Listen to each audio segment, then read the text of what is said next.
Going to share my experience with some useful things that I've used, and hopefully someone can get a benefit from that. So the first thing I was going to share was this wee mantra that I use, and it helps us make sure that we're thinking through a process. So if you observe there is a direct relationship between the quality of your judgments and the quality of your life, the question becomes, what is the method by which you can improve the quality of your judgments and decisions? So if you can get your child to understand that and agree to it and concede that that is the case, then they'll know there's a direct relationship between the choices they're making and the quality of their life, which is important. Moving on from that, what is the method by which you can improve the quality of your judgments and decisions? Now, for us, we know and we've talked through and we're aware of the fact that it's thinking through a process. We know that thinking is the process of asking the questions who, what, when, where and how, and finding valid answers whereby we can make an informed decision and an accurate judgment.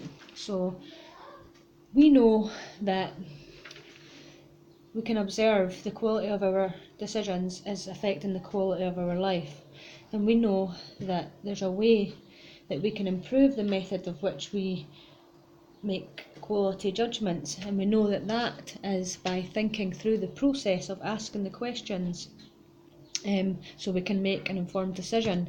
So that's a basic understanding. If you can work through that a statement with your child and he can concede that there is a direct relationship between his decisions and his life, and that obviously to improve that he needs to formulate a method to improve his judgments. And then if you can get him to realise that there is a method, and it's the thinking is the process of asking the questions and then validating the information so you can make the informed decision. If you can get your child to that point, I think that's really helpful.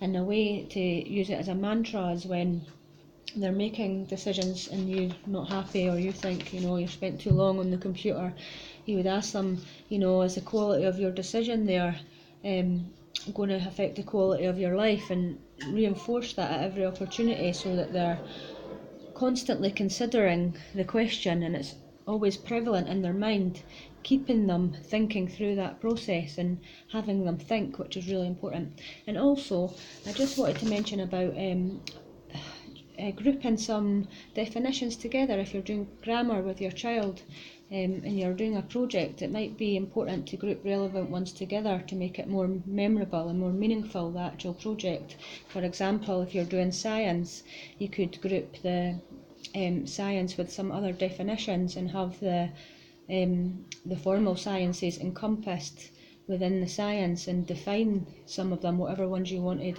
There's a lot, so obviously you could choose, maybe do it in 2 different science projects so that it's not overwhelming with all the different formal sciences encompassed in science.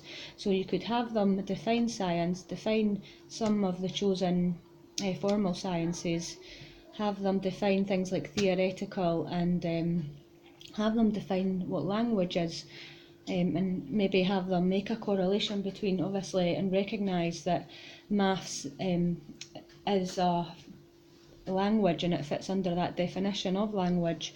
That would be valuable to them as well. So when you're doing projects with definitions, I think it's important to keep them relevant, whatever the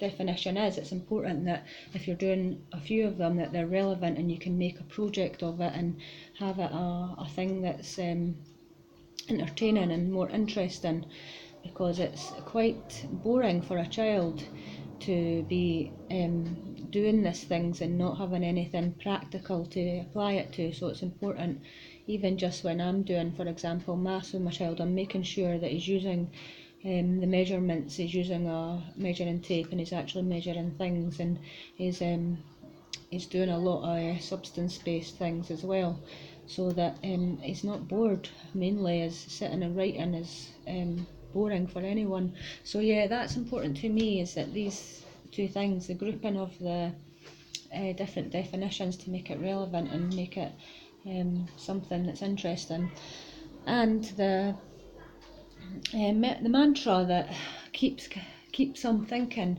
make sure he's going through that thinking process of who, why, what, where, and validating it and making sure that he's coming to a correct judgment. So yeah, that was it really. I just wanted to point those two out, and I'll speak to you soon. Bye.